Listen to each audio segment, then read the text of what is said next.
గుహలో తపస్సు చేశాడు ఆయన. తపస్సు చేస్తే ఆయన తపస్సుకు మెచ్చి నరసింహస్వామి ఇక్కడ వెలిచాడు. అయితే ఒక గొర్రెలు కాసేవాడు.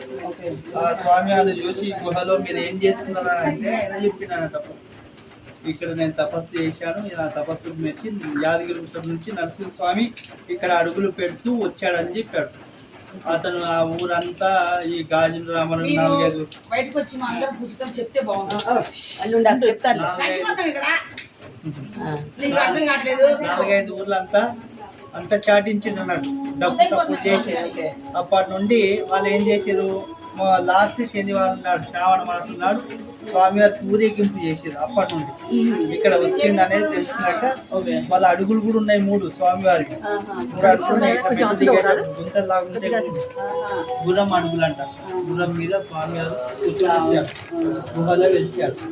అప్పటి నుండి ఆ శ్రావణ మాస ఊరేగింపు ఇప్పటికి కూడా జరుగుతుంది. 150 సంవత్సరాలు. వైశాఖ మాసంలో కళ్యాణోత్సవం, లక్ష పుష్పార్చన, స్వామివారి జయంతి నాడు జరుగుతుంది.